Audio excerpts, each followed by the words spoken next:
La mission du disciple est sans équivoque.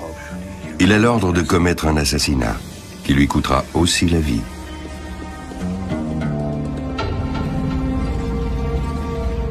Une boisson enivrante le plonge dans un sommeil hypnotique. Un avant-goût du paradis et des voluptés qui l'y attendent une fois sa sinistre besogne accomplie.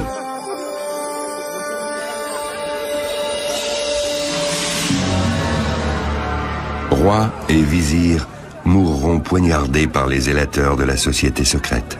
Entre horreur et fascination, entre vérité et légende, la secte déchaînera tour à tour les pires calomnies et une admiration sans borne.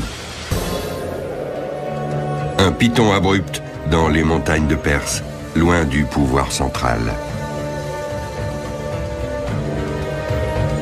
Il y a 1 millier d'années, c'est la base d'opération d'une puissante organisation. Le fondateur de la secte est Hassan ibn al-Sabah. Combattant de la liberté visionnaire pour les uns, terroriste sans pitié pour les autres. L'efficacité meurtrière de ses fidèles est redoutable. Son nom inspire la crainte jusqu'en Europe.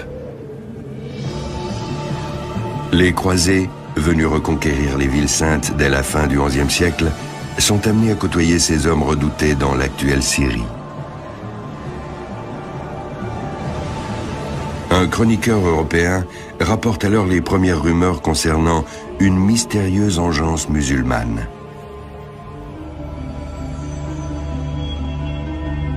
Dans son histoire des croisades, l'archevêque Guillaume de Tyr en fait une description plus objective. Il existe en Syrie un peuple qui règne sur 10 forteresses. Il désigne lui-même son chef, appelé le Vieux de la Montagne. Sur son ordre, ses adeptes commettent des assassinats, sans peur des conséquences de leur acte et sans jamais songer à fuir. Lorsque le Vieux souhaite se débarrasser d'un prince, il lui envoie un de ses fidèles armé d'un poignard. Les Sarrasins et nous-mêmes les nommons les assassins, mais l'origine de ce nom nous est inconnue.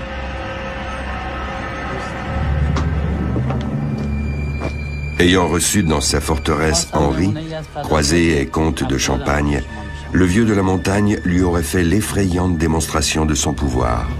Obéir jusqu'à la mort, un des commandements non écrits de la secte. Papa, allez!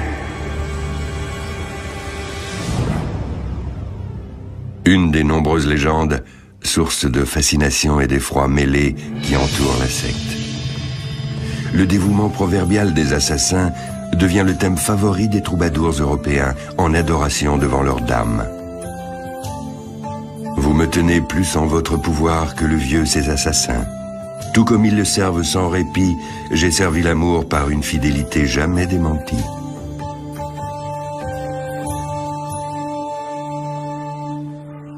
Les assassins entrent dans l'histoire comme des messagers de la mort. Un mythe est né. En récompense de leurs assassinats, le Vieux promet à ses disciples toutes sortes de joies. Il leur fait miroiter le paradis de leur vivant.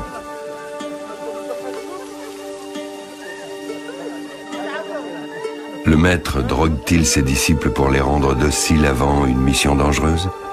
Supposition purement gratuite. Seule certitude, les assassins sont des Ismaéliens, un courant de l'islam. En langage populaire, ils s'appellent aussi hachichin, mangeurs de hashish. C'est de là que viendrait le mot assassin. The term in Arabic was originally applied to the Ismailis. The term À l'origine, ce terme désignait les Ismaéliens. Les croisés l'ont entendu puis transposé dans les différentes langues européennes. C'est devenu par exemple Assissini, Assassini et Sissini, etc.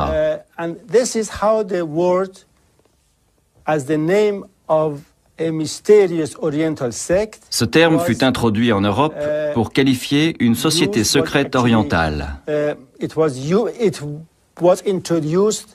Ce n'est que beaucoup plus tard qu'il acquit son sens moderne de tueur professionnel. Le cannabis, à partir duquel on extrait le hashish, est connu en Orient dès le Moyen-Âge. Médecins et pharmaciens distillent les principes actifs de différentes drogues et les prescrivent contre les dépressions et les troubles digestifs.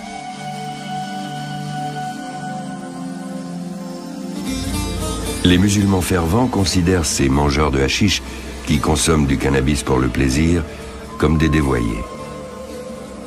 Le terme hashichine devient une insulte désignant les dissidents religieux, les marginaux et les partisans des sectes. Une chose que les croisés présents en Orient pour mener leur guerre ignorent. Pour eux, les assassins sont des hommes adonnés à un vice, qui font parler d'eux dans tout le pays en commettant des meurtres spectaculaires. Attentifs aux rumeurs, les croisés restent néanmoins leur garde. L'origine de la secte se situe plus à l'est. Guillaume de Robrouck nous livre des informations plus précises. En 1253, ce religieux flamand est mandaté par Saint-Louis à la cour du Grand Khan de Mongolie. Celui-ci l'accueille avec méfiance. Il a entendu dire que des assassins déguisés se sont introduits dans le pays pour le tuer. Guillaume note: ils vivent dans les montagnes. Ce sont des dissidents, les assassins. Au printemps 1090, 160 ans avant le récit de Guillaume, Hassan ibn al-Sabah se rend en Perse pour une mission secrète. Après un séjour prolongé en Égypte, le voici de retour dans la patrie de ses ancêtres. Il est alors âgé d'une quarantaine d'années. Il voyage incognito, évite les grandes villes et cherche rarement la compagnie d'étrangers. Un jour, un comparse lui apporte une lettre au caravansérail près de Rey, sa ville natale. Mauvaise nouvelle, les sbires du sultan sont après lui. Le souverain voit en Hassan un dangereux agitateur et ordonne de l'arrêter. Hassan évite alors de se montrer dans l'ancienne capitale, près de l'actuel Téhéran. Il parcourt encore 130 km vers le nord-ouest, jusqu'à Qazvin. C'est un célèbre lieu de pèlerinage chiite. L'édifice actuel, qui date du XVIe siècle, a été plusieurs fois restauré.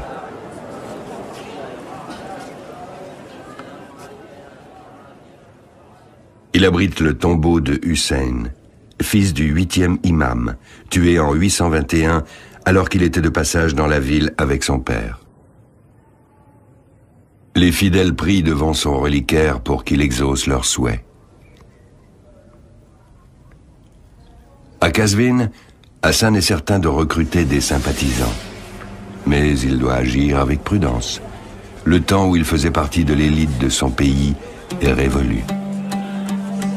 Comme la majorité des chiites, il vénère les 12 imams, descendants directs de Mahomet. Il ne m'est jamais venu à l'esprit de chercher ailleurs la vérité, écrit-il. Plus tard, il s'initie à l'ismaélisme et se forme en théologie. Dès lors, il fait partie de la minorité chiite qui a fait sécession avec le 7e imam, Ismaël, et qui sera persécuté sans relâche. Hassan est donc contraint d'opérer dans la clandestinité. Après des années passées à l'étranger, il souhaite constituer en Perse une armée de partisans dévoués à la cause ismaélienne. Mais pour quelle raison cette communauté est-elle considérée comme dissidente? À sa mort en 632, Mahomet n'a laissé aucune directive concernant son successeur. Suivant leur coutume, les puissantes tribus arabes élèvent le plus méritant des leurs au rang de calife, de représentant du prophète. Mais les 3 premiers califes sont rapidement assassinés. En 656, Ali, cousin et gendre de Mahomet, devient le 4e calife. Il réside à Koufa, dans l'Irak actuel. 5 ans plus tard, il est assassiné par des rebelles dans la mosquée de la ville. Selon les partisans d'Ali, Mahomet aurait désigné son gendre comme successeur.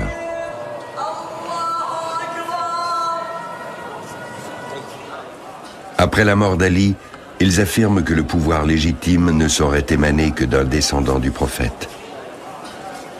Le conflit débouche sur la séparation de l'islam en 2 grands courants, le sunnisme et le chiisme. C'est d'abord une dynastie sunnite qui s'empare du pouvoir. Hussein, le fils d'Ali, cherchera par tous les moyens à rendre le pays aux chiites. Sa tombe à Kerbala témoigne de l'échec de ses ambitions. Lui et 70 de ses fidèles seront en effet massacrés par les sunnites au cours d'une âpre bataille. Depuis, le deuil public fait partie des traditions chiites.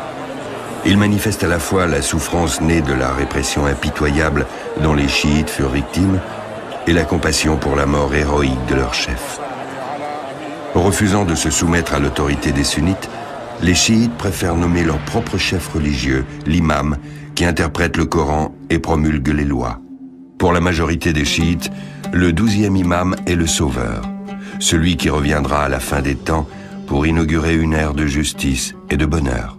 Mais les partisans d'Ismaël, le 7e imam, se séparent du parti dominant d'Ali et donnent naissance aux Ismaéliens. En 969, il crée la dynastie des Fatimides et fonde la ville du Caire.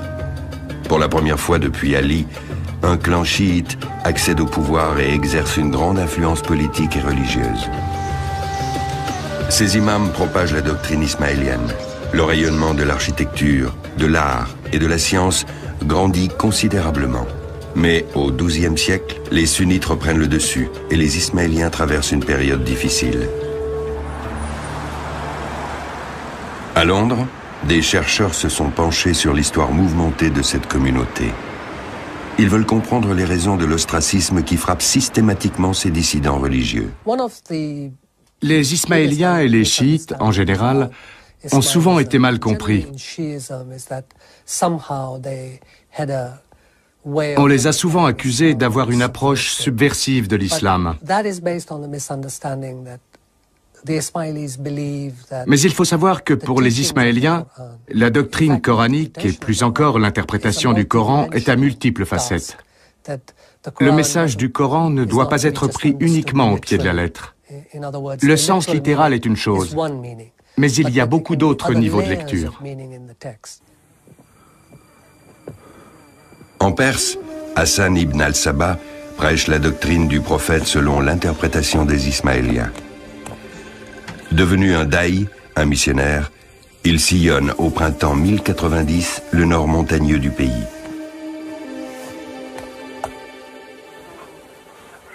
Il tente de convertir les musulmans à l'imamisme, sur lequel, avec l'interprétation des sourates, se fonde l'ismaélisme.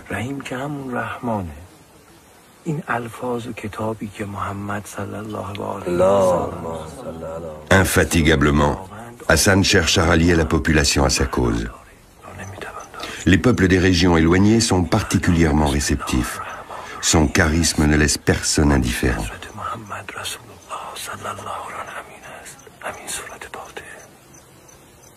Épris de liberté, résistants et guerriers, les villageois ne s'en laissent pourtant pas compter.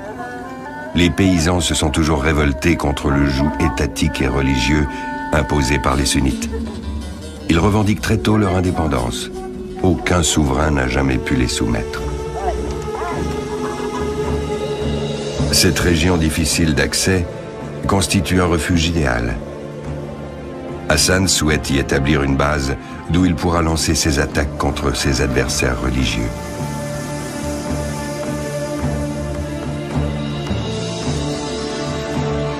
Il trouve enfin ce qu'il cherche au cœur de l'Elbourz. Le pic d'Alamout, la fameuse Alamand des Croisés, se dresse à 2175 mètres d'altitude.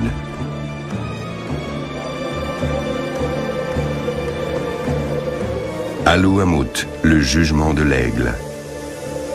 Son nom lui fut donné par un roi dont l'oiseau de proie venait de se poser sur le plateau. Comprenant aussitôt la situation stratégique du lieu, le souverain y fit ériger une forteresse. Hassan envoie ses fidèles au sommet de la falaise pour convertir la garnison. Puis, il aurait proposé un marché à son chef. « Vends-moi la partie du château que peut contenir la peau d'une vache. » Devant le commandant médusé, un des compagnons de Hassan découpe la peau en bandelettes, qu'il relie pour en faire une longue bande. Le mur extérieur de la forteresse se retrouve ainsi entièrement encerclé. Grâce à ce stratagème, l'Ismaélien s'empare de la citadelle. Voilà pour la légende. La vérité est tout autre. En réalité, la forteresse change de main contre 3000 dinars or offerts par un généreux donateur. Peu à peu, toute la région tombe sous la coupe de Hassan, qui répand partout le message de la justice. Il ne faut pas longtemps à ce fin stratège pour mettre sur pied une infrastructure efficace. Un ingénieux système de communication permet aux alliés d'échanger des informations facilement, quelle que soit la distance qui les sépare.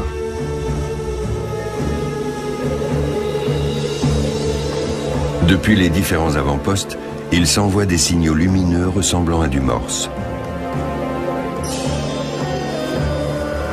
En cas de danger, c'est un système d'alerte précoce fort utile.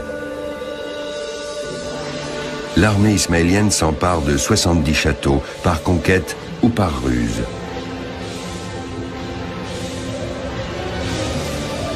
Dans l'extrême nord de la Perse, naît un État dans l'État, composé d'un réseau de partisans unique en son genre. Un État gouverné par un chef religieux aux ambitions politiques affichées. Il se rapproche de son but. La fédération idéologique des Ismaéliens du pays. Seule l'union leur permettra de lutter contre les incessantes persécutions des autres factions.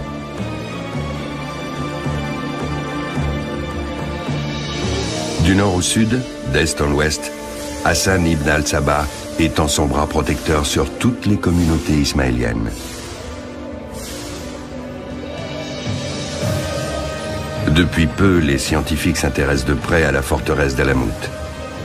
Quelques mois par an, une équipe d'archéologues de Téhéran effectue des fouilles dans le château bas. Au pied du plateau se trouvaient jadis les ateliers et les salles d'intendance de la forteresse. Il s'agit de la première étude subventionnée par l'État de ce lieu chargé d'histoire.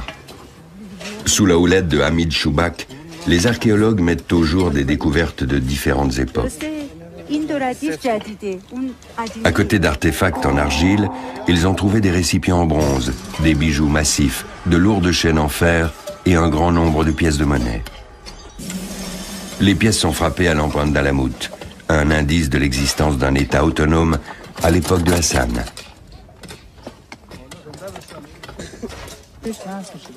L'accès au château haut a déjà été déblayé. Les découvertes que nous avons faites jusqu'à présent sont d'une importance capitale. Il y a de nombreuses pièces de monnaie, ainsi que des fragments de briques et de carreaux. Ces fragments proviennent de l'époque des Seljoukides, originaires de Turquie, et de Hassan ibn al-Sabah. Tout indique une architecture somptueuse, digne d'un grand chef religieux. Le reste de la population, en revanche, était logée modestement. Seuls quelques murs ont échappé à la destruction de la forteresse par les Mongols. Des vestiges de salles au cœur de la falaise constituent le plus gros des ruines. Les architectes de Hassan avaient revêtu la paroi extérieure de briques. À cette époque, le château devait offrir un aspect impressionnant.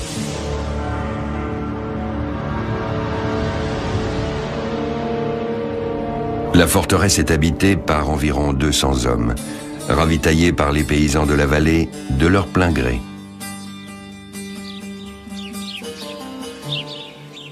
Ces Ismaéliens convertis ne veulent plus enrichir les seigneurs féodaux. Ils préfèrent travailler pour leur nouveau protecteur. En échange, Hassan leur apporte son soutien. Sous son règne, l'agriculture et le commerce sont florissants. Sa communauté est soudée, y compris face aux dangers.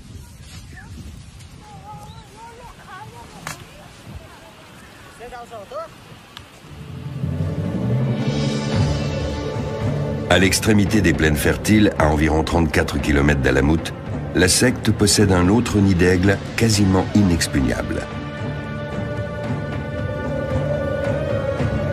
La forteresse de Lamassar.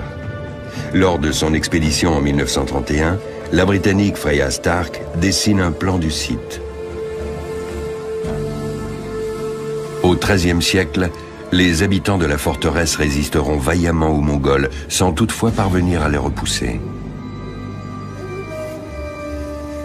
L'exploration des ruines est au programme des archéologues iraniens.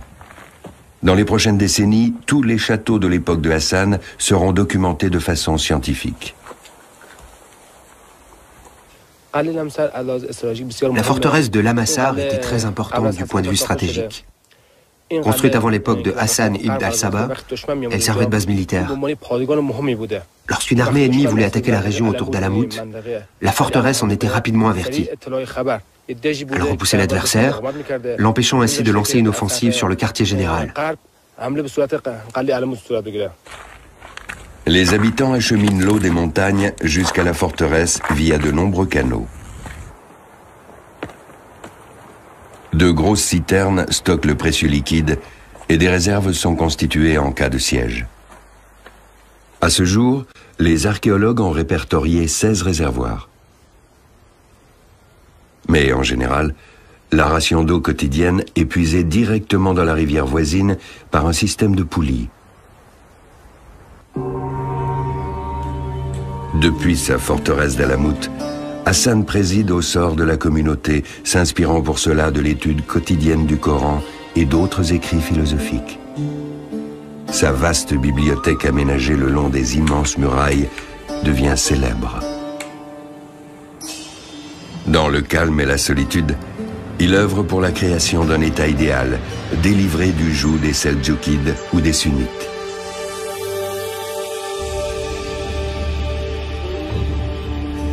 Dans la lointaine Samara, au nord de Bagdad, la mosquée des califes abbassides n'a rien perdu de sa splendeur. Aux yeux de Hassan, cette dynastie sunnite est responsable du déclin de l'islam juste. Par ailleurs, elle cherche à anéantir sa communauté par tous les moyens. Les souverains sunnites vivent dans de fastueux palais. Népotisme et corruption sont la règle. À Bagdad, leur capitale, ils fondent de prestigieuses écoles d'études religieuses où l'on enseigne la théologie et le droit d'après les préceptes du parti dominant. C'est là que se développe le dogme sunnite qui présente les chiites, et en particulier les ismaéliens, comme des dissidents et des ennemis de l'islam. Des millions de volumes ornent les rayons des immenses bibliothèques de la capitale. Livres sur les mathématiques, ouvrages littéraires de différents siècles, traités de médecine. Bagdad devient un centre scientifique de premier ordre.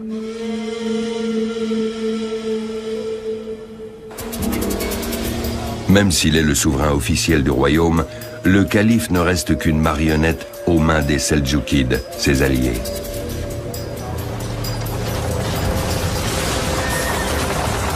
Convertis à l'islam en l'an 1000, les Turcs étendent leur hégémonie à la Perse et à la Mésopotamie en l'espace de quelques décennies. Ils accroissent progressivement leur influence politique et militaire. Protecteurs autoproclamés du calife, ils savent se rendre indispensables. Rien de ce qui se trame dans les montagnes du Nord sous la conduite de Hassan n'échappe à leur sultan. Ils décident de lancer leur armée sur Alamout pour éradiquer ce foyer de résistance. Malgré leur supériorité numérique, les assiégeants sont obligés de battre en retraite, une cuisante défaite. Hassan ourdit sa vengeance. Il sait qui est le responsable, son ennemi juré, le grand vizir du sultan.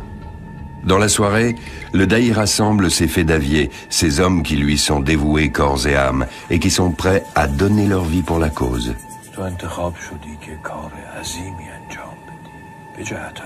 La décision est prise. Le fédavier connaît le sort qui l'attend et la mission qui lui est confiée.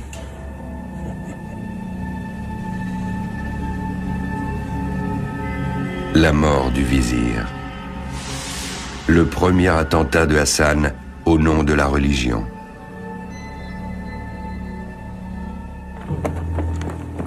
Le matin du 16 octobre 1092, dans un petit village de Perse, l'assassin d'Alamout guette le moment propice, déguisé en mendiant.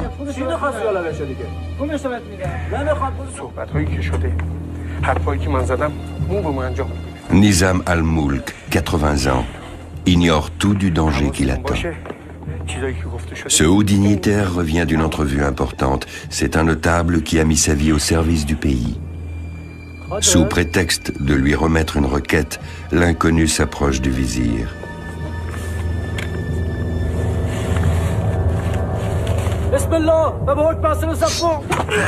En prononçant ces paroles, au nom d'Allah de la part d'Hassan ibn al-Sabah, l'assassin passe à l'acte.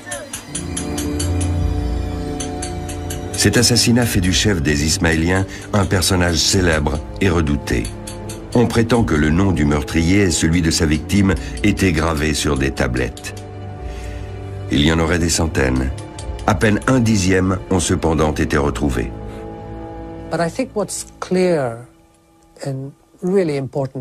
Il convient de souligner une chose. Mourir pour sa foi est une noble cause. Mais tuer pour sa foi, non. Il est important de bien faire la distinction entre le fait de répondre à la violence pour se défendre et celui de tuer au nom de la foi. Plus au sud, Ispahan, en bordure du désert, est la ville des palais, des jardins et des mosquées. Capitale du souverain Seldjoukide, elle est aussi le foyer d'une importante communauté ismaélienne. Ses membres côtoient tous les jours chiites et sunnites.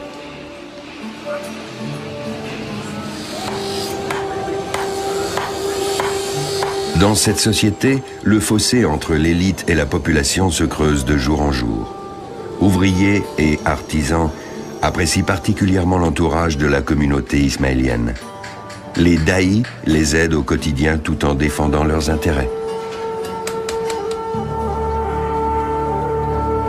Une forteresse voisine aux portes de la ville leur sert de refuge. Le daï d'Ispahan a conquis en un tour de main l'ancienne garnison des Seldjoukides.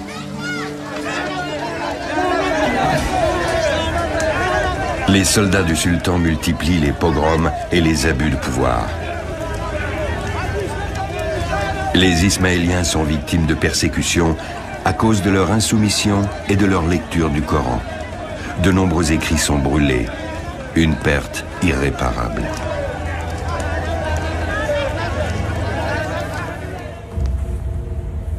Face aux exactions du gouvernement, Alamout va déclencher la riposte. Le mode d'action est toujours identique. Hassan désigne un fédavier pour un voyage sans retour. Une fois arrivé à destination, le volontaire doit d'abord se mêler à la population sans attirer l'attention. L'exécution d'une mission peut prendre des mois. Cette mission est toujours la même, l'assassinat d'une figure clé du camp adverse. Les hommes de Hassan sont parfaitement entraînés. Ils connaissent toutes les ficelles du métier. Souvent, l'assassin prend une nouvelle identité. Son anonymat est total. Ses compagnons ignorent les desseins de cette présence discrète qui reste concentrée sur son objectif.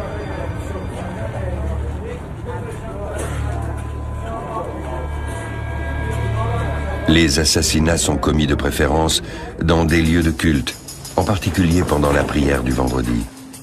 À Ispahan, l'attentat de la mosquée de Djameh est entré dans les annales. En 1101, c'est le mufti le plus influent de la ville qui est tué. L'assassin poignarde toujours sa victime de face en nommant le commanditaire, Hassan ibn al-Sabah.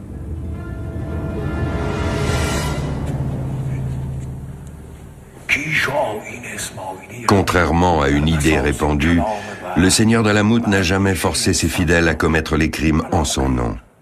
Il ne frappe pas non plus au hasard.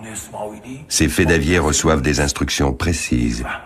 Leurs cibles ne sont jamais des civils, uniquement des responsables politiques.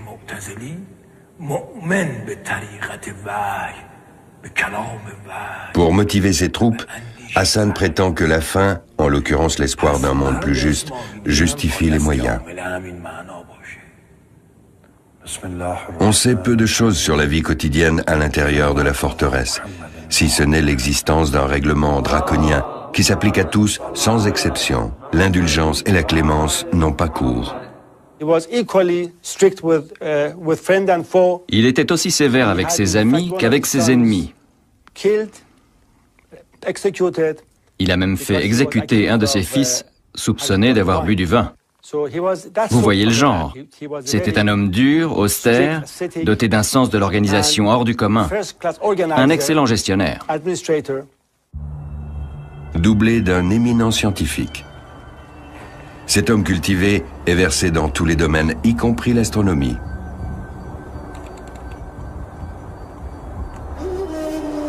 On dit que pendant les 34 ans où il habita à Alamout, il ne sortit que 2 fois de sa cellule pour observer les étoiles.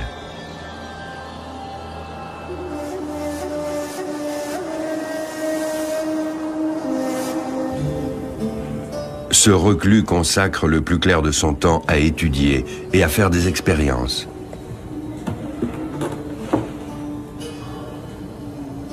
Il fabrique des remèdes naturels selon différentes recettes.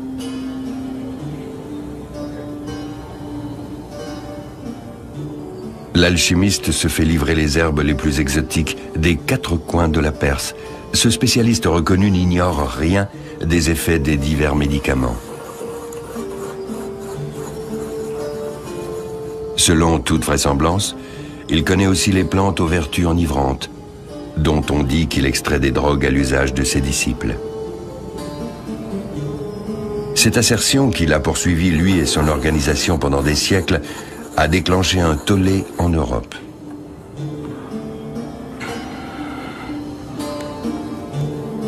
Quoi qu'il en soit, Hassan ne dévie pas de sa ligne politique. Pour harceler le pouvoir, il a besoin d'un vaste réseau d'alliés, y compris hors des frontières. En 1102, il envoie des émissaires dans la lointaine Syrie pour y établir une nouvelle base.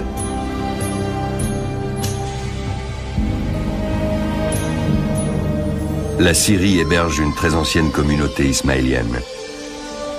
Les envoyés se rendent tout d'abord à Alep, dans le nord du pays. Surplombant la ville, l'imposante citadelle est visible de loin. C'est ici que réside le puissant émir Rodovan, qui règne sur cet important centre de commerce et les terres alentours.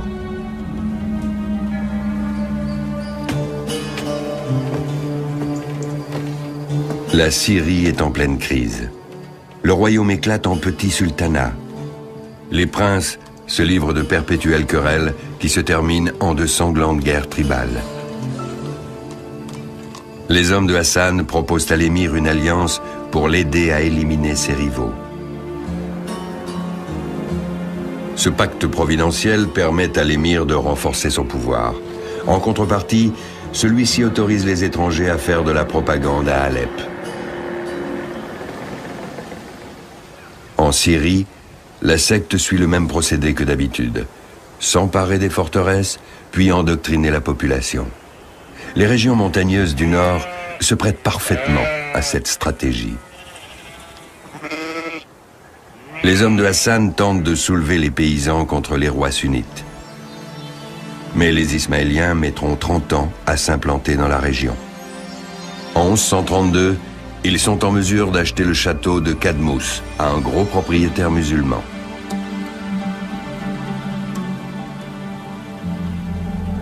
D'autres suivront.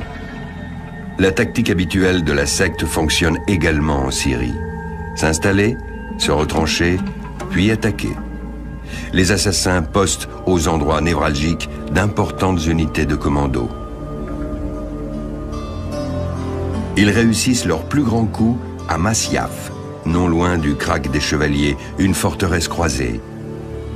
Après avoir chassé le gouverneur, un homme riche et puissant, ils font de Masyaf leur quartier général.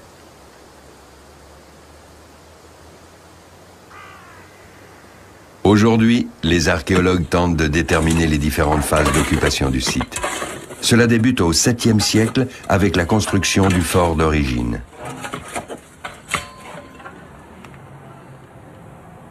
Les différents styles et matériaux doivent être inventoriés dans les moindres détails.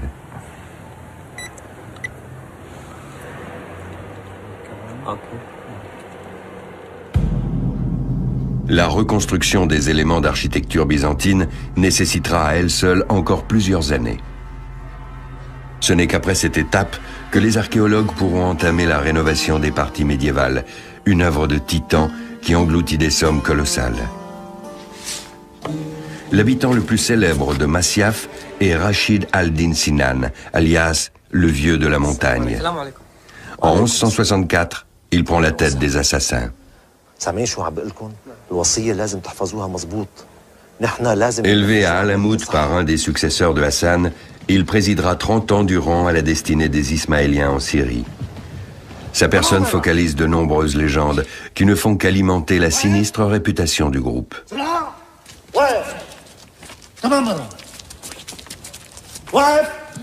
Ainsi, on dit qu'il aurait entraîné ses hommes pour en faire des tueurs imprévisibles. Il aurait même exigé d'eux qu'ils renient certaines lois du Coran. Il instaure un règne de terreur sans limite. Il entretient une peur continuelle auprès des souverains. Nul ne sait quand et où il frappera la prochaine fois. Tels des ombres silencieuses, les assassins s'introduisent jusque dans les chambres à coucher. Ils ne tuent pas toujours. Parfois, ils déposent un pain chaud ou un poignard sur l'oreiller en guise de dernier avertissement et laissent la certitude que nul ne peut échapper à la volonté du Seigneur de la montagne. C'était quasiment une principauté. Un petit État composé de plusieurs territoires dispersés, très bien organisé, dont les membres avaient un sens du devoir extrêmement poussé. Leur mission, d'ailleurs, ne se réduisait pas à assassiner leurs ennemis, comme l'ont rapporté les sources européennes. Elle consistait surtout à assurer tant bien que mal la survie de leur communauté dans un environnement hostile.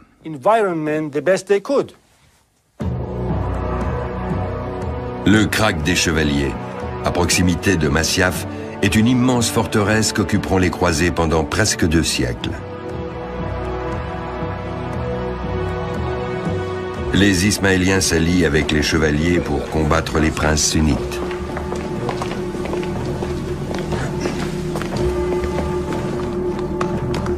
D'un côté, ils échangent des renseignements et commercent ensemble. De l'autre, les assassins sont tenus de verser un tribut à l'ordre chrétien, sorte de prix à payer pour leur protection.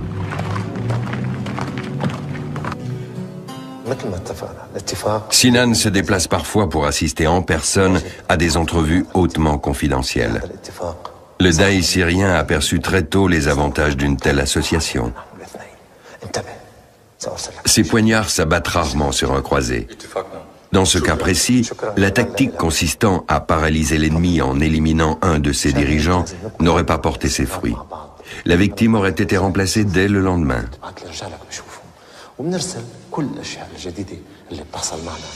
Ce qui n'empêchera pas ces mêmes chrétiens d'accabler les assassins en leur mettant sur le dos des centaines de meurtres, oubliant qu'ils ont de leur côté sacrifié des milliers de vies humaines au nom de la religion. At most, some 4 or 5 European 4 ou 5 dignitaires chrétiens, tout au plus, et sans doute une trentaine de musulmans ont été assassinés par les Ismaéliens. Il cherchait aussi à intimider l'ennemi, même plus puissant qu'eux et capable de lever de grandes armées.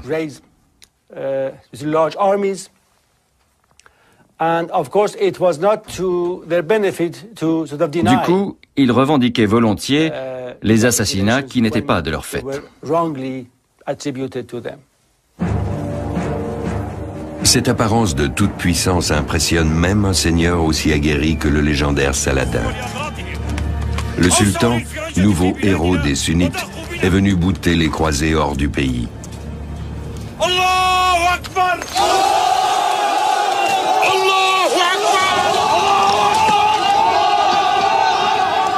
Pendant la bataille d'Alep, Sinan envoie un fédavier assassiner Saladin. Mais l'assassin est démasqué et tué par la garde du sultan.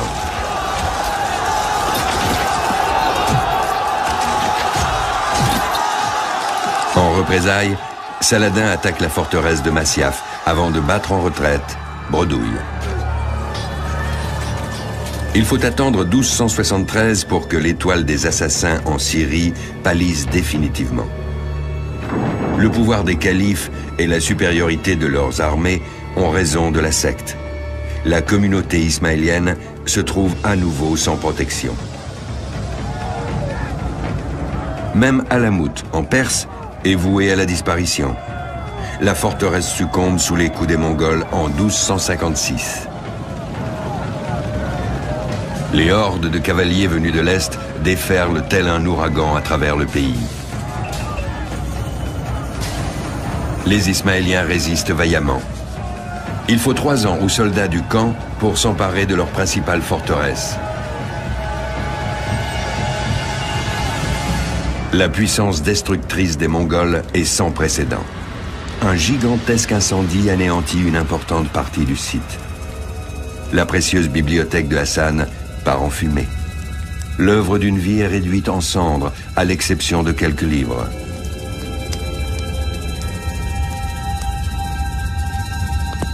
Ceux-ci sont sauvés par Djouveni, le secrétaire sunnite du conquérant mongol, qui obtient la permission d'emporter quelques-uns des ouvrages, parmi lesquels une autobiographie de Hassan.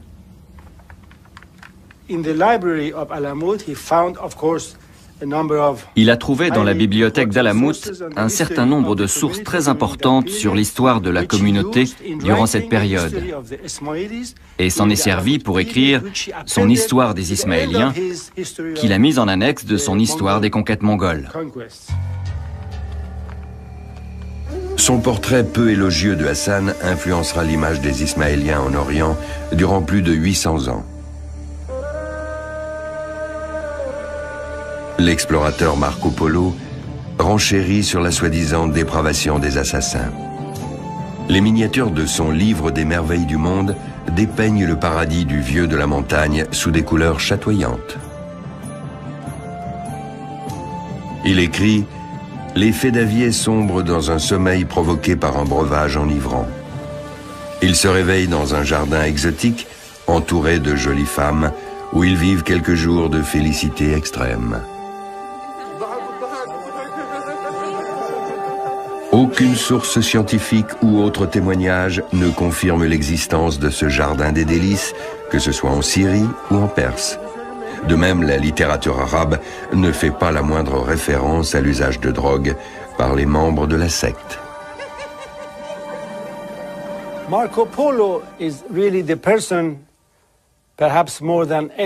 Marco Polo est assurément celui qui a le plus contribué à répandre les légendes sur les assassins en Europe.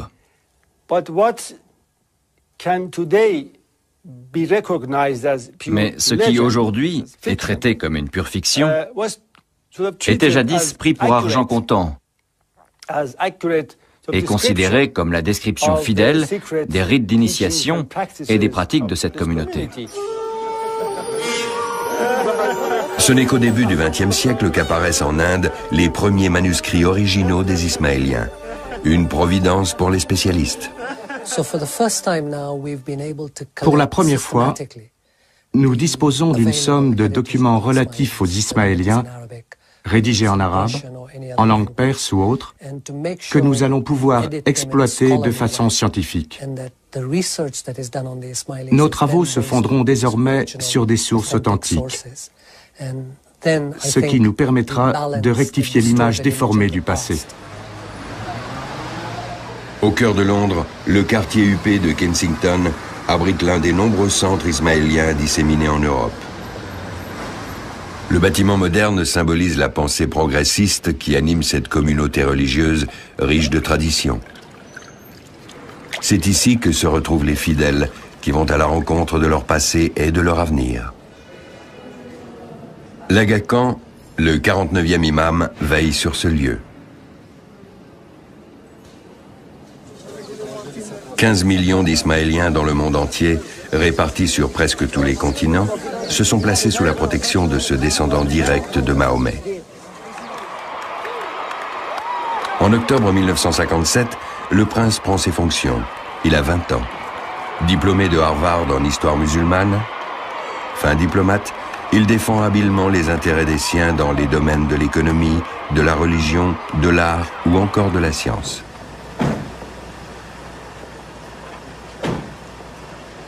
En compagnie d'hommes célèbres comme Nelson Mandela ou au travail avec des architectes inconnus, le prince s'investit dans de nombreux projets partout dans le monde.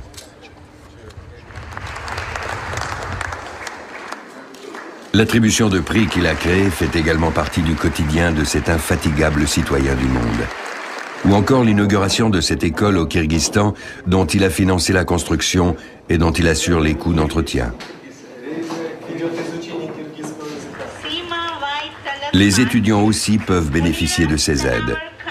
L'imam a créé plusieurs institutions subventionnées par la plus grande fondation privée du monde, le réseau Aga Khan de développement.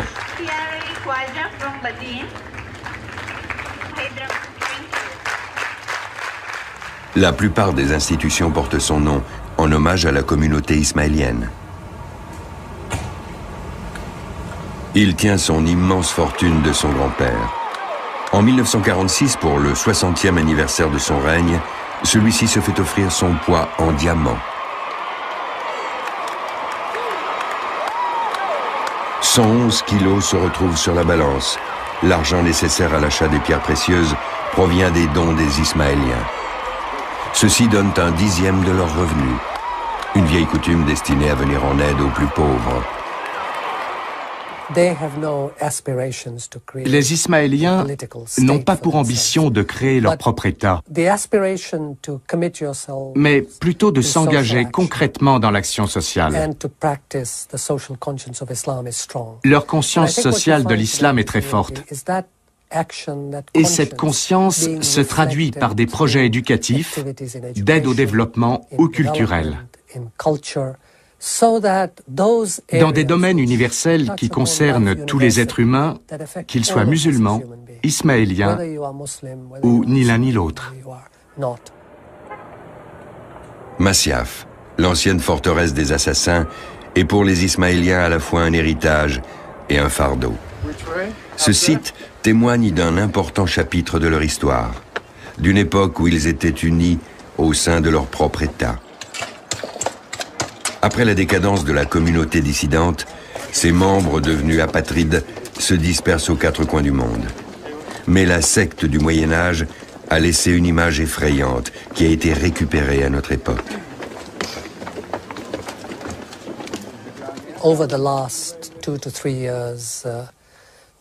Ces 2 ou 3 dernières années, face à la violence d'extrémistes musulmans, certains journalistes ou scientifiques qui connaissent sans doute mal leur sujet ont tenté d'établir des parallèles entre le comportement de ces terroristes et les Ismaéliens de jadis.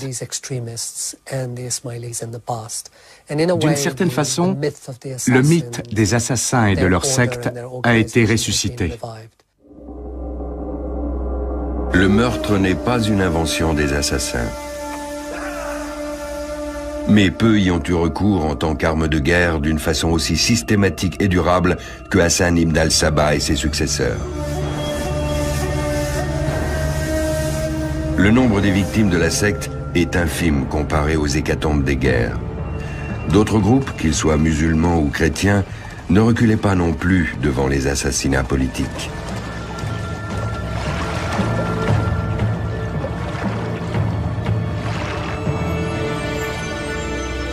Les assassins d'Alamout ne s'en prenaient jamais au commun des mortels, mais toujours aux souverains et à leurs hauts dignitaires. Leur cible était le cerveau, non le bras de l'ennemi.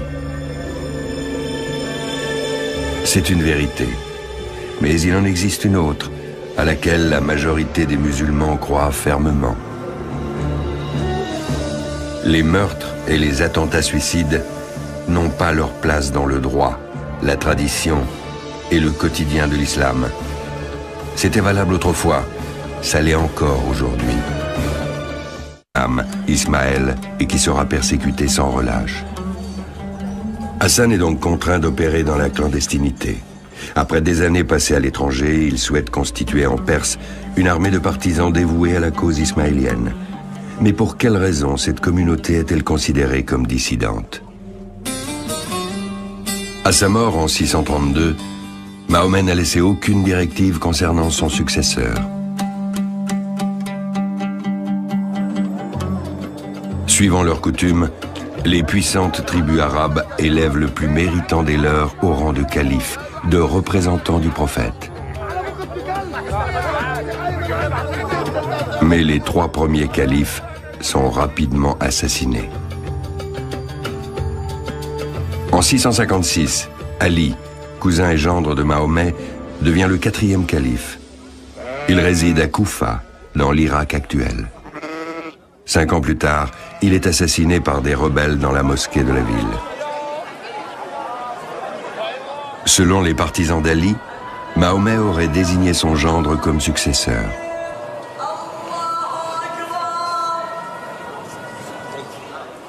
Après la mort d'Ali, ils affirment que le pouvoir légitime ne saurait émaner que d'un descendant du prophète.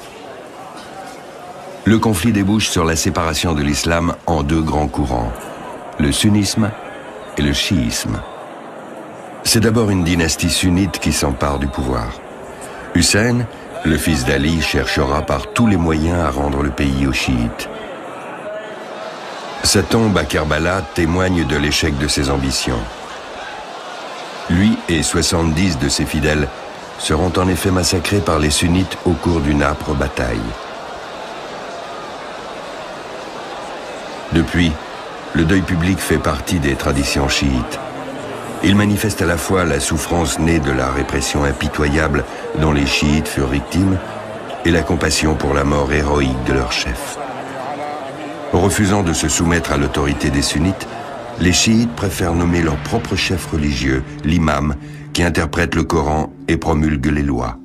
Pour la majorité des chiites, le 12e imam est le sauveur, celui qui reviendra à la fin des temps pour inaugurer une ère de justice et de bonheur. Mais les partisans d'Ismaël, le 7e imam, se séparent du parti dominant d'Ali et donne naissance aux Ismaéliens. En 969, il crée la dynastie des Fatimides et fonde la ville du Caire. Pour la première fois depuis Ali, un clan chiite accède au pouvoir et exerce une grande influence politique et religieuse. Ces imams propagent la doctrine ismaélienne. De grosses citernes stockent le précieux liquide et des réserves sont constituées en cas de siège. À ce jour, les archéologues ont répertorié 16 réservoirs. Mais en général, la ration d'eau quotidienne est puisée directement dans la rivière voisine par un système de poulies. Depuis sa forteresse d'Alamout, Hassan préside au sort de la communauté, s'inspirant pour cela de l'étude quotidienne du Coran et d'autres écrits philosophiques. Sa vaste bibliothèque aménagée le long des immenses murailles devient célèbre. Dans le calme et la solitude, il œuvre pour la création d'un État idéal, délivré du joug des Seldjoukides ou des Sunnites.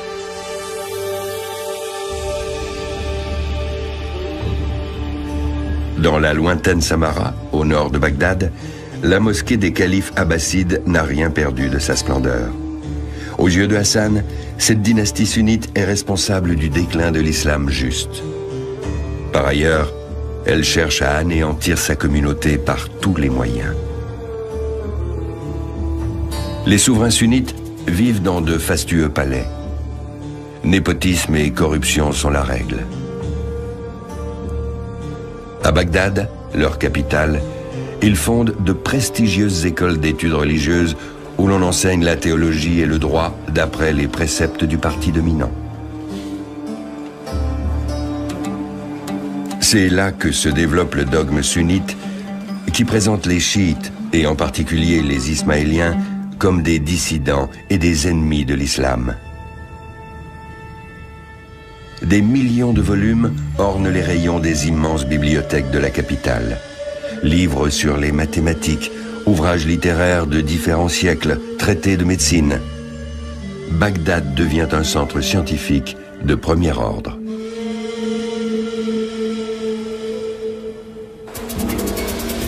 Même s'il est le souverain officiel du royaume, le calife ne reste qu'une marionnette aux mains des Seldjoukides, ses alliés.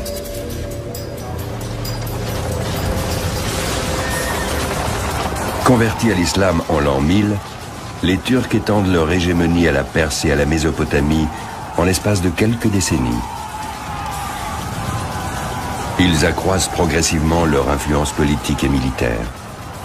Protecteurs autoproclamés du calife, ils savent se rendre indispensables.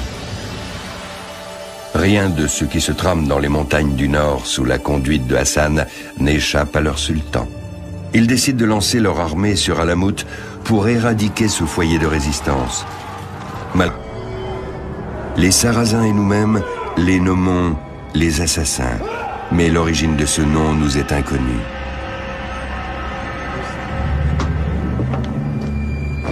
Ayant reçu dans sa forteresse Henri, croisé et comte de Champagne, le vieux de la montagne lui aurait fait l'effrayante démonstration de son pouvoir.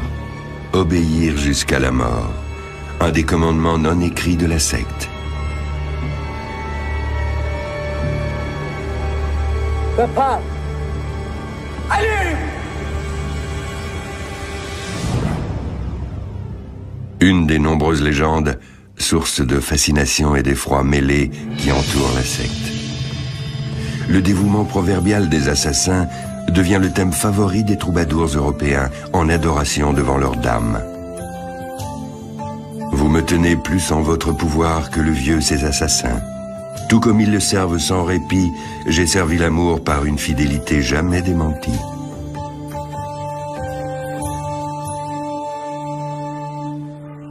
Les assassins entrent dans l'histoire comme des messagers de la mort. Un mythe est né. En récompense de leurs assassinats, le vieux promet à ses disciples toutes sortes de joies. Il leur fait miroiter le paradis de leur vivant.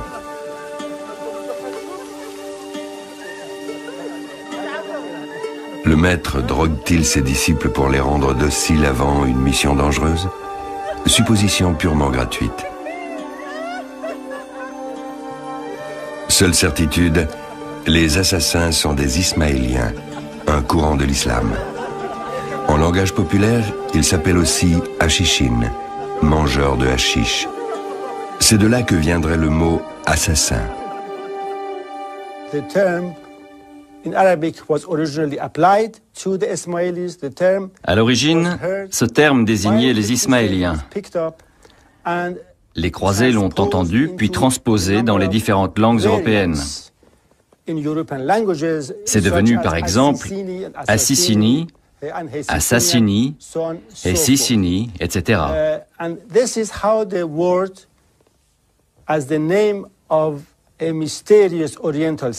Ce terme fut introduit en Europe pour qualifier une société secrète orientale.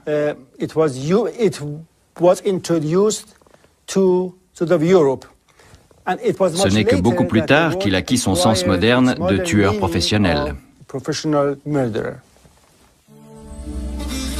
Le cannabis, à partir duquel on extrait le hashish, est connu en Orient dès le Moyen Âge. Ces fragments proviennent de l'époque des Seljoukides, originaires de Turquie, et de Hassan ibn al-Sabah. Tout indique une architecture somptueuse, digne d'un grand chef religieux. Le reste de la population, en revanche, était logée modestement. Seuls quelques murs ont échappé à la destruction de la forteresse par les Mongols. Des vestiges de salles au cœur de la falaise constituent le plus gros des ruines. Les architectes de Hassan avaient revêtu la paroi extérieure de briques. À cette époque, le château devait offrir un aspect impressionnant.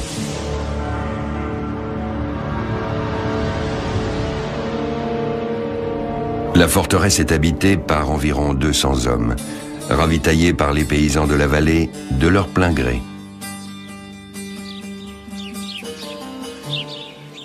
Ces Ismaéliens convertis ne veulent plus enrichir les seigneurs féodaux.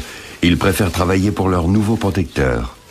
En échange, Hassan leur apporte son soutien. Sous son règne, l'agriculture et le commerce sont florissants. Sa communauté est soudée, y compris face aux dangers.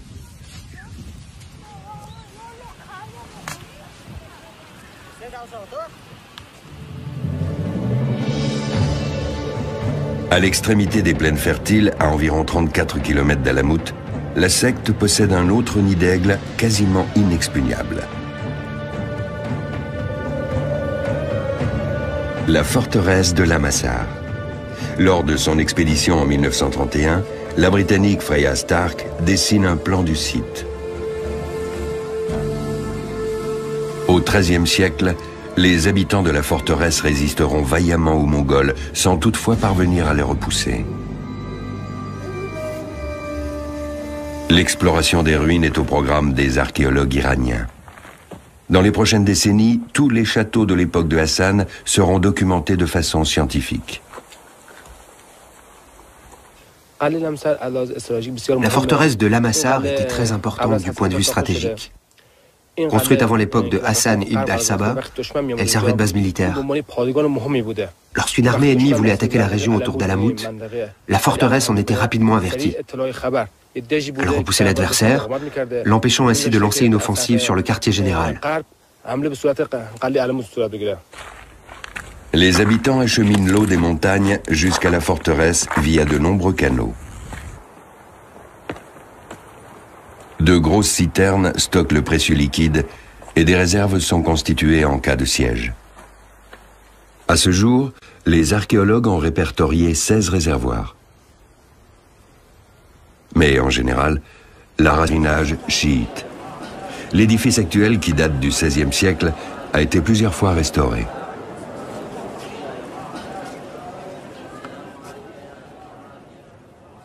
Il abrite le tombeau de Hussein, fils du 8e imam, tué en 821 alors qu'il était de passage dans la ville avec son père. Les fidèles prient devant son reliquaire pour qu'il exauce leurs souhaits. À Qazvin, Hassan est certain de recruter des sympathisants. Mais il doit agir avec prudence. Le temps où il faisait partie de l'élite de son pays est révolu. Comme la majorité des chiites, il vénère les 12 imams, descendants directs de Mahomet. Il ne m'est jamais venu à l'esprit de chercher ailleurs la vérité, écrit-il. Plus tard, il s'initie à l'ismaélisme et se forme en théologie. Dès lors, il fait partie de la minorité chiite qui a fait sécession avec le 7e imam, Ismaël, et qui sera persécuté sans relâche. Hassan est donc contraint d'opérer dans la clandestinité. Après des années passées à l'étranger, il souhaite constituer en Perse une armée de partisans dévoués à la cause ismaélienne. Mais pour quelle raison cette communauté est-elle considérée comme dissidente? À sa mort en 632, Mahomet n'a laissé aucune directive concernant son successeur. Suivant leur coutume, les puissantes tribus arabes élèvent le plus méritant des leurs au rang de calife, de représentant du prophète. Mais les 3 premiers califes sont rapidement assassinés. En 656, Ali, cousin et gendre de Mahomet, devient le 4e calife. Il réside à Koufa, dans l'Irak actuel. 5 ans plus tard, il est assassiné par des rebelles dans la mosquée de la ville. Selon les partisans d'Ali, Mahomet aurait désigné son gendre comme successeur.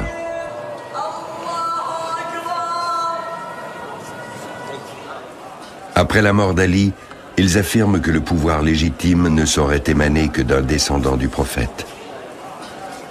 Le conflit débouche sur la séparation de l'islam en 2 grands courants, le sunnisme et le chiisme. C'est d'abord une dynastie sunnite qui s'empare du pouvoir. Hussein, le fils d'Ali, cherchera par tous les moyens à rendre le pays aux chiites. Sa tombe à Kerbala témoigne de l'échec de ses ambitions. Lui et 70 de ses fidèles seront en effet massacrés par les sunnites qui avaient revêtu la paroi extérieure de briques. À cette époque, le château devait offrir un aspect impressionnant.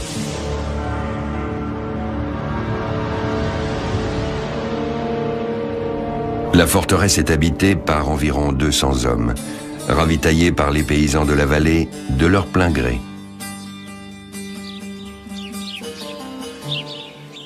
Ces Ismaéliens convertis ne veulent plus enrichir les seigneurs féodaux. Ils préfèrent travailler pour leur nouveau protecteur. En échange, Hassan leur apporte son soutien. Sous son règne, l'agriculture et le commerce sont florissants.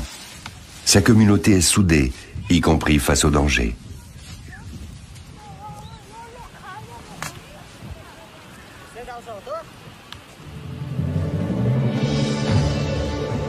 À l'extrémité des plaines fertiles, à environ 34 km d'Alamout, la secte possède un autre nid d'aigle quasiment inexpugnable. La forteresse de Lamassar. Lors de son expédition en 1931, la Britannique Freya Stark dessine un plan du site. Au XIIIe siècle, les habitants de la forteresse résisteront vaillamment aux Mongols sans toutefois parvenir à les repousser. L'exploration des ruines est au programme des archéologues iraniens. Dans les prochaines décennies, tous les châteaux de l'époque de Hassan seront documentés de façon scientifique. La forteresse de Lamassar était très importante du point de vue stratégique. Construite avant l'époque de Hassan ibn al-Sabah, elle servait de base militaire. Lorsqu'une armée ennemie voulait attaquer la région autour d'Alamout, la forteresse en était rapidement avertie. Elle repoussait l'adversaire, l'empêchant ainsi de lancer une offensive sur le quartier général. Les habitants acheminent l'eau des montagnes jusqu'à la forteresse via de nombreux canaux. De grosses citernes stockent le précieux liquide et des réserves sont constituées en cas de siège. À ce jour, les archéologues ont répertorié 16 réservoirs. Mais en général, la ration d'eau quotidienne est puisée directement dans la rivière voisine par un système de poulies. Depuis sa forteresse d'Alamout, Hassan préside au sort de la communauté, s'inspirant pour cela de l'étude quotidienne du Coran et d'autres écrits philosophiques. Sa vaste bibliothèque aménagée le long des immenses murailles devient célèbre. Dans le calme et la solitude, il œuvre pour la création d'un état idéal, délivré du joug. Seuls quelques murs ont échappé à la destruction de la forteresse par les Mongols. Des vestiges de salles au cœur de la falaise constituent le plus gros des ruines. Les architectes de Hassan avaient revêtu la paroi extérieure de briques. À cette époque, le château devait offrir un aspect impressionnant.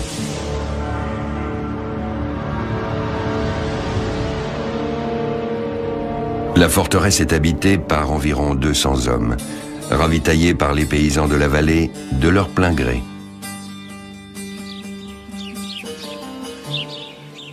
Ces Ismaéliens convertis ne veulent plus enrichir les seigneurs féodaux. Ils préfèrent travailler pour leur nouveau protecteur. En échange, Hassan leur apporte son soutien. Sous son règne, l'agriculture et le commerce sont florissants. Sa communauté est soudée, y compris face aux dangers.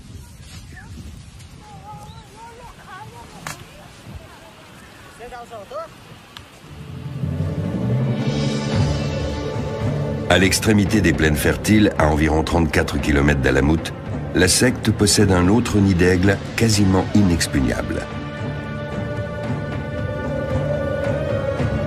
La forteresse de Lamassar. Lors de son expédition en 1931, la Britannique Freya Stark dessine un plan du site. Au XIIIe siècle, les habitants de la forteresse résisteront vaillamment aux Mongols sans toutefois parvenir à les repousser. L'exploration des ruines est au programme des archéologues iraniens. Dans les prochaines décennies, tous les châteaux de l'époque de Hassan seront documentés de façon scientifique. La forteresse de Lamassar était très importante du point de vue stratégique. Construite avant l'époque de Hassan ibn al-Sabah, elle servait de base militaire. Lorsqu'une armée ennemie voulait attaquer la région autour d'Alamout, la forteresse en était rapidement avertie. Elle repoussait l'adversaire, l'empêchant ainsi de lancer une offensive sur le quartier général. Les habitants acheminent l'eau des montagnes jusqu'à la forteresse via de nombreux canaux. De grosses citernes stockent le précieux liquide et des réserves sont constituées en cas de siège. À ce jour, les archéologues ont répertorié 16 réservoirs. Mais en général, la ration d'eau quotidienne est puisée directement dans la rivière voisine par un système de poulies. Depuis sa forteresse d'Alamout, Hassan préside au sort de la communauté, s'inspirant pour cela de l'étude quotidienne du Coran et d'autres écrits philosophiques. Il frappera la prochaine fois. Tels des ombres silencieuses, les assassins s'introduisent jusque dans les chambres à coucher. Ils ne tuent pas toujours. Parfois, ils déposent un pain chaud ou un poignard sur l'oreiller en guise de dernier avertissement, et laisse la certitude que nul ne peut échapper à la volonté du Seigneur de la montagne. C'était quasiment une principauté, un petit État composé de plusieurs territoires dispersés,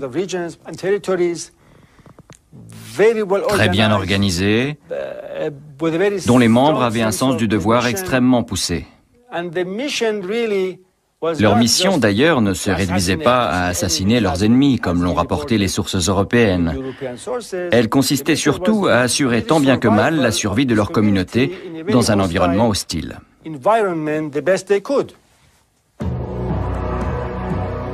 Le Krag des Chevaliers, à proximité de Masyaf, est une immense forteresse qu'occuperont les croisés pendant presque 2 siècles.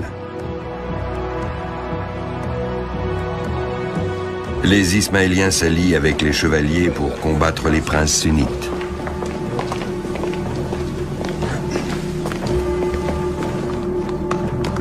D'un côté, ils échangent des renseignements et commercent ensemble. De l'autre, les assassins sont tenus de verser un tribut à l'ordre chrétien, sorte de prix à payer pour leur protection.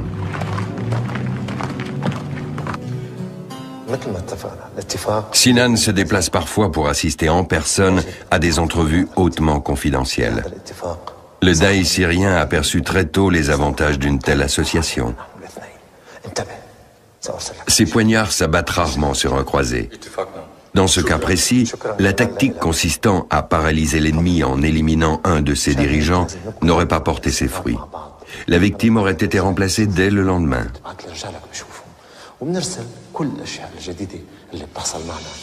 Ce qui n'empêchera pas ces mêmes chrétiens d'accabler les assassins en leur mettant sur le dos des centaines de meurtres, oubliant qu'ils ont de leur côté sacrifié des milliers de vies humaines au nom de la religion.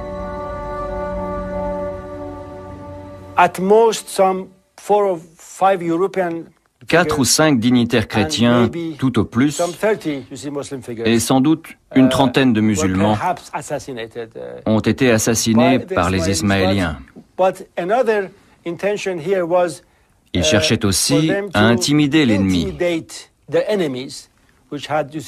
même plus puissant qu'eux et capable de lever de grandes armées. L'origine de ce nom nous est inconnue.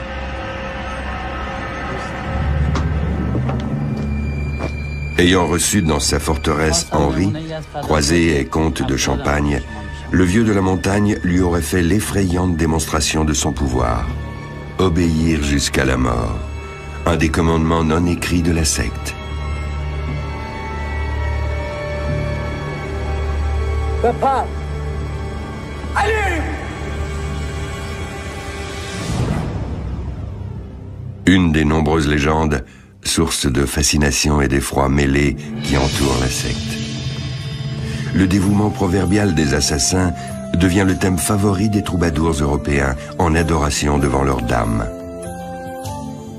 Vous me tenez plus en votre pouvoir que le vieux ses assassins.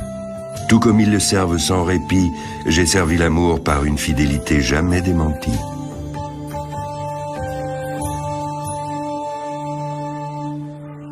Les assassins entrent dans l'histoire comme des messagers de la mort. Un mythe est né. En récompense de leurs assassinats, le vieux promet à ses disciples toutes sortes de joies. Il leur fait miroiter le paradis de leur vivant.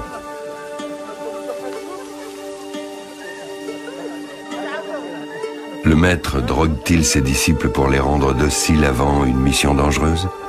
Supposition purement gratuite. Seule certitude, les assassins sont des Ismaéliens, un courant de l'islam. En langage populaire, ils s'appellent aussi hachichin, mangeurs de hashish.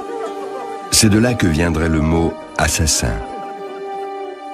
The term in Arabic was originally applied to the Ismailis. The term À l'origine, ce terme désignait les Ismaéliens. Les croisés l'ont entendu puis transposé dans les différentes langues européennes. C'est devenu par exemple Assissini, Assassini, et Sicini, etc.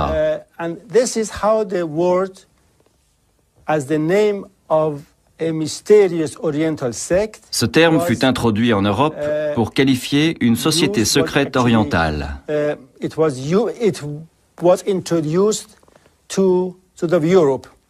Ce n'est que beaucoup plus tard qu'il acquit son sens moderne de tueur professionnel. Le cannabis, à partir duquel on extrait le hashish, est connu en Orient dès le Moyen-Âge. Médecins et pharmaciens distillent les principes actifs de différentes drogues et les prescrivent contre les 200 hommes, ravitaillés par les paysans de la vallée de leur plein gré. Ces Ismaéliens convertis ne veulent plus enrichir les seigneurs féodaux. Ils préfèrent travailler pour leur nouveau protecteur. En échange, Hassan leur apporte son soutien. Sous son règne, l'agriculture et le commerce sont florissants. Sa communauté est soudée, y compris face au danger.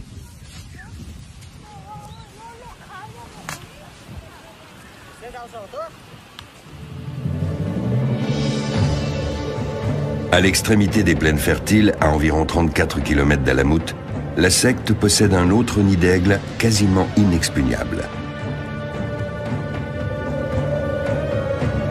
La forteresse de Lamassar. Lors de son expédition en 1931, la Britannique Freya Stark dessine un plan du site. Au XIIIe siècle, les habitants de la forteresse résisteront vaillamment aux Mongols sans toutefois parvenir à les repousser.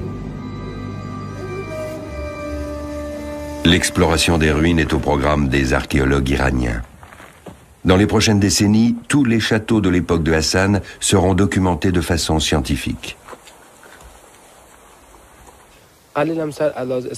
La forteresse de Lamassar était très importante du point de vue stratégique. Construite avant l'époque de Hassan ibn al-Sabah, elle servait de base militaire. Lorsqu'une armée ennemie voulait attaquer la région autour d'Alamout, la forteresse en était rapidement avertie. Elle repoussait l'adversaire, l'empêchant ainsi de lancer une offensive sur le quartier général. Les habitants acheminent l'eau des montagnes jusqu'à la forteresse via de nombreux canaux. De grosses citernes stockent le précieux liquide et des réserves sont constituées en cas de siège.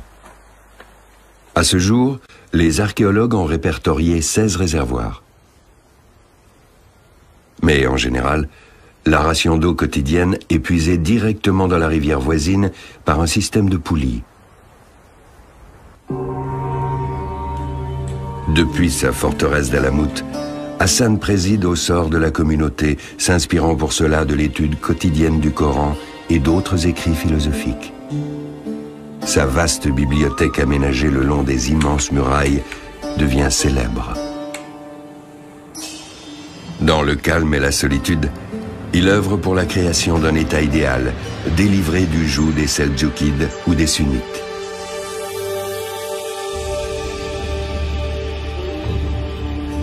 Dans la lointaine Samara, au nord de Bagdad, la mosquée des califes abbassides n'a rien perdu de sa splendeur. Il écrit « Les Fédaviers sombrent dans un sommeil provoqué par un breuvage enivrant. Ils se réveillent dans un jardin exotique, entouré de jolies femmes, où ils vivent quelques jours de félicité extrême. » Aucune source scientifique ou autre témoignage ne confirme l'existence de ce jardin des délices, que ce soit en Syrie ou en Perse. De même, la littérature arabe ne fait pas la moindre référence à l'usage de drogue par les membres de la secte. Marco Polo est assurément celui qui a le plus contribué à répandre les légendes sur les assassins en Europe.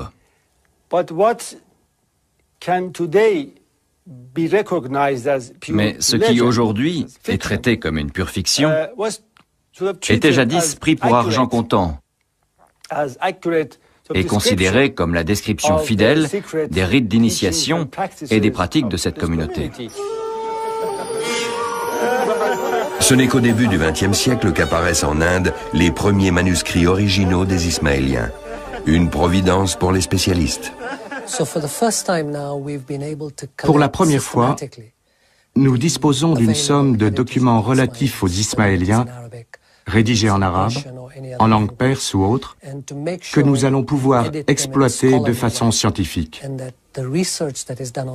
Nos travaux se fonderont désormais sur des sources authentiques, ce qui nous permettra de rectifier l'image déformée du passé. Au cœur de Londres, le quartier huppé de Kensington abrite l'un des nombreux centres ismaéliens disséminés en Europe.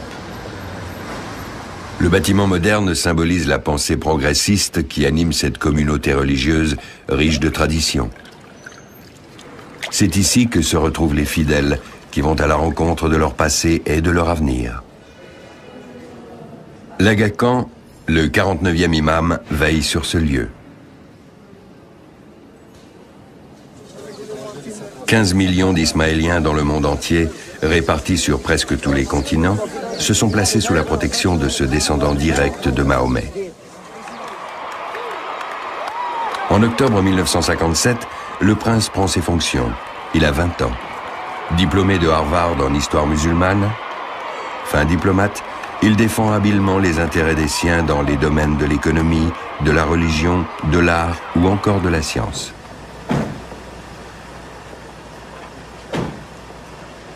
En compagnie d'hommes célèbres comme Nelson Mandela ou au travail avec des architectes inconnus, mais l'origine de ce nom nous est inconnue.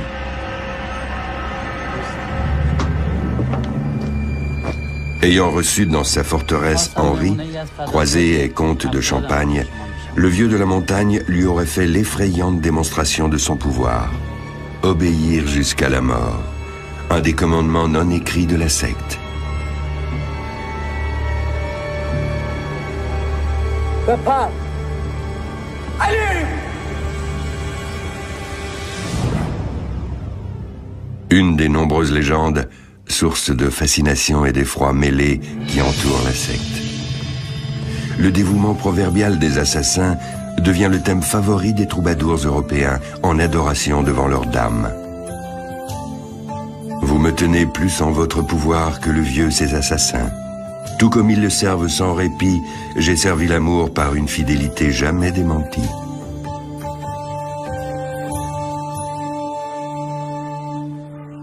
Les assassins entrent dans l'histoire comme des messagers de la mort. Un mythe est né. En récompense de leurs assassinats, le vieux promet à ses disciples toutes sortes de joies. Il leur fait miroiter le paradis de leur vivant.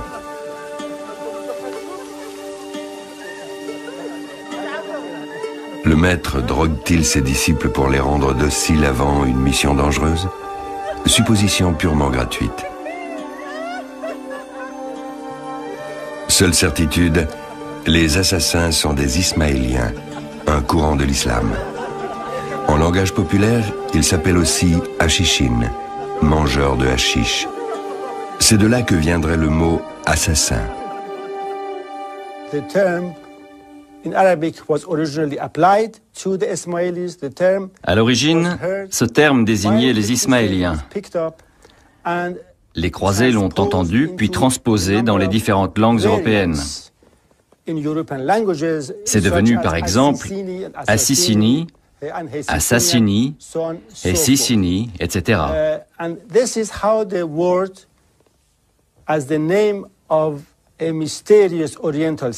Ce terme fut introduit en Europe pour qualifier une société secrète orientale. Ce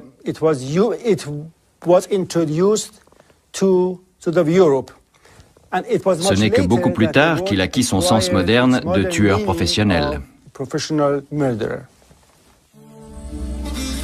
Le cannabis, à partir duquel on extrait le hashish, est connu en Orient dès le Moyen-Âge. Médecins et pharmaciens distillent les principes actifs de différentes drogues